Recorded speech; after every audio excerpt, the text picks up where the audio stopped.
कुछ कहानियाँ सिर्फ अखबारों में छपती नहीं है, दिल में चुभ जाती है। आज मैं आपको एक ऐसी ही कहानी सुनाने जा रही हूँ जहाँ एक नया रिश्ता, एक नया सफ़र एक खौफनाक मोड़ पर ख़त्म हो गया। नमस्ते, मैं अयाना अग्रवाल। कैसे हो आप लोग? तो शुरुआत करते हैं हनीमून मर्डर कहानी के साथ। जानते हैं कि इस स्टोरी में बेसिकली हुआ क्या था। हमने काफ़ी सारी चीज़ें सुनी है, but let's know the reality now. Honeymoon जो प्यार और भरोसे का सिंबल होता है, वो बना एक मर्डर मिस्ट्री। इंदौर का बिजनेसमैन राजा रघुवंशी अपनी नई पत्नी के साथ गया था मेघालय घूमने, लेकिन वापस लौटते समय सिर्फ सवाल और एक लाश। क्या कभी राजा रघुवंशी ने सोचा था कि मैं अपनी पत्नी के साथ जिस हनीमून पर घूमने जा रहा हूँ, वहाँ से मैं नहीं, मेरी लाश वापस आएगी? क्या कभी उसके परिवार वालों ने ये इमेजिन किया था कि हमारे जो बेटे की बहू होगी वो उसकी हत्यारी निकलेगी, उसकी कातिल निकलेगी? चलो जानते हैं इसके बारे में थोड़ा और। दोस्तों, मर्डर का प्लान कब किया गया था? एक गेम था, स्ट्रेटजी थी, क्या थी? 23 मई को दोनों पहुंचे थे सौरा, एक खूबसूरत टूरिस्ट स्पॉट पर, जहां पर उस दिन राजा गायब हो गया। वाइफ बोली वो रास्ता भटक गया। पुलिस ने तलाश शुरू करी और 2 जून को राजा की लाश एक खाई में मिली, जो खाई 200 फीट के अंदर उसकी लाश गिरी हुई थी और ऑलमोस्ट सड़ी हुई हालत में मिली थी, क्योंकि बॉडी उसकी 15 दिन बाद मिली। तो 15 दिन बाद ऑलमोस्ट सड़ चुकी होती है किसी इंसान की लाश। 2 दिन में ही उसे बदबू आने लगती है, यहाँ तो 15 दिन बीत गए थे। पोस्टमार्टम रिपोर्ट ने साफ कर दिया ये एक साजिश थी। जहर दिया गया, फिर उसे ऊंचाई से फेंका गया। और शॉकिंग बात तो ये है, पत्नी सोनम रघुवंशी पे ही मर्डर का इल्ज़ाम लगा है। दोस्तों, आप इमेजिन कर सकते हो इस दुनिया के अंदर क्या चल रहा है। एक नई नवेली दुल्हन जिसे अपने पति से शादी ही नहीं कर, अगर उसको वो पसंद नहीं था या जो भी कॉन्फ्लिक्ट थे, तो उससे शादी ही क्यों ये सारा खेल रचा? इस चीज़ पर क्या टिप्पणी की जाए? इस पर पुलिस की एक्शन देखते हैं कि पुलिस ने क्या एक्शन लिया इस चीज़ पर।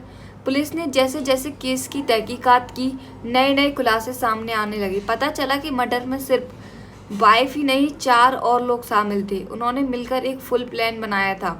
सोनम ने खुद को इनोसेंट बताया, लेकिन पुलिस ने उसे गाजियाबाद से गिरफ्तार किया।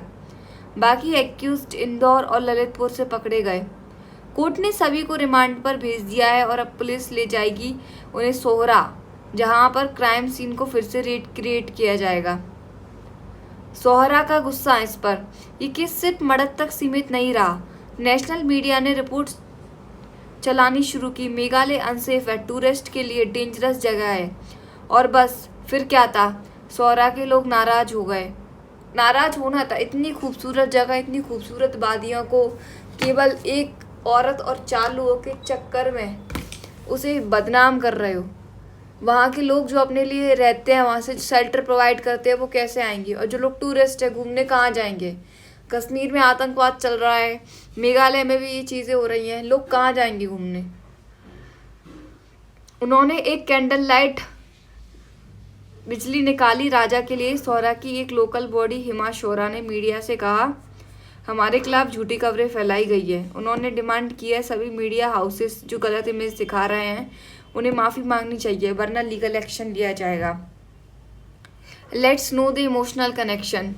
सोचिए दोस्तों, एक लड़का जिसने अभी अभी शादी की थी, जिंदगी के नए सपने देखे थे, उसका मर्डर हो गया हनीमून के दौरान, और उस पर शक उसी पर जिससे उसे 7 vows लिए थे। 7 vows इन द सेंस 7 फेरे। क्या ये रियल लव था या सिर्फ एक ट्रैप? पुलिस अभी भी इन्वेस्टिगेशन कर रही है, लेकिन लोग इमोशनल हो चुके हैं। और सबसे ज़्यादा हर्ट हुए में सौरा के लोग, जिन्होंने अपने गेस्ट को अपने दिल से अपनाया था, बट उन्हें बदले में जिल्लत मिली। मैं अपनी बात और एक अपना कनेक्शन जाहिर करना चाहूँगी यहाँ पर। दोस्तों, ये कहानी मुझे अंदर तक हिला गई है। मतलब मुझे आज समझ नहीं आता, जहाँ देखो वहाँ एक नया केस सामने आता है, एक नया केस, हर दिन एक नया केस। लव, ट्रस्ट और धोखा सब कुछ एक साथ इस केस में है। और सबसे दुख की बात तो ये है, एक शादी, एक सपना, सब कुछ एक जाल बन गया है। अब मुझे कमेंट में आप ज़रूर बताइए, क्या सोनम को सज़ा मिलनी चाहिए? क्या मीडिया ने मेघालय लोगों के साथ गलत किया? और क्या राजा को जस्टिस मिलेगा? राजा की जो माँ अपनी बेटी के लिए इंतज़ार कर रही थी, उसे क्या पता था कि उसका बेटा लाश में तब्दील होकर आएगा? मैं हूँ अयाना, आप देख रहे हैं ब्रेनिक लाइट। यहाँ हम सिर्फ न्यूज़ नहीं बताते, हम इमोशंस के साथ सच को समझा